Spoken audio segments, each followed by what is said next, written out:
Happy evening to all. నేను మీ Akbar. 100 days 100 స్టోరీస్లో డే 47. పెద్ద ఊరు, పెద్ద పెద్ద కార్లు, చాలా మంది పనులు. ఏంటి కథ అనుకుంటున్నారా? వినండి.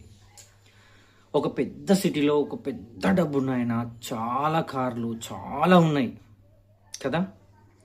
ఇవన్నిటినీ ఆయన పెద్దాయన మాత్రం రోజు నీటితో కడిగించేవాడు. ప్రతిరోజు కార్లని, ఇంటిని, రోడ్డుని, గార్డెన్ని, చాలా నీటిని ఎంత అంటే చాలా చాలా వేస్ట్ చేసేవాడు. తన చిన్న కూతురు అడిగింది, నాన్న ఎందుకు మనము ఇన్ని నీళ్లు ఖర్చు పెడుతున్నామని. అని అంటే అతను, అమ్మ మనము ఈ నగరంలోనే డబ్బున్న వాళ్ళము, మనకు నీళ్ళు ఎంతైనా కొనొచ్చు అని చెప్పేసి ఆ అమ్మాయితో వాళ్ళ నాన్న అంటాడు. చాలా చాలా ఈజీగా.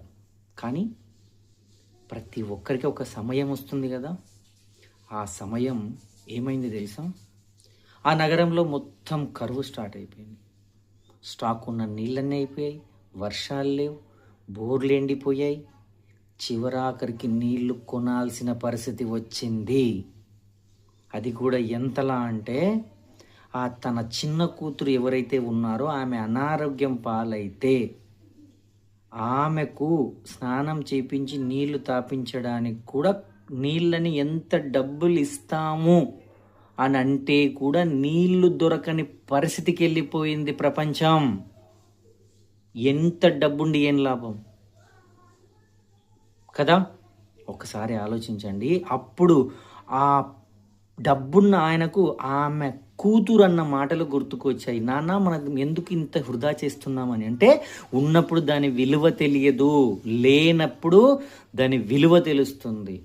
మరి ఉన్నప్పుడు దాన్ని గౌరవించింటే అది మనకు తిరిగి ఎంత మంచిగా గౌరవాన్ని ఇస్తుంది కదా. నీటిని చాలా చాలా జాగ్రత్తగా ఉపయోగించండి. చివరాకరణ ఆ చిన్న అమ్మాయికి పక్కింటి వాళ్ళు నీళ్లు తెచ్చిస్తే ఆ అమ్మాయి కొంచెం బతికింది చూడండి. కానీ ఖచ్చితంగా నీటిని గౌరవిద్దాం, గాలిని గౌరవిద్దాం, భూమిని గౌరవిద్దాం. డెఫినెట్గా మనల్ని ఫ్రీగా దొరుకుతున్నాయి మనకు అవి. దైవం కంటే కూడా ఎక్కువ పర్యావరణాన్ని కాపాడదాం. Thank you.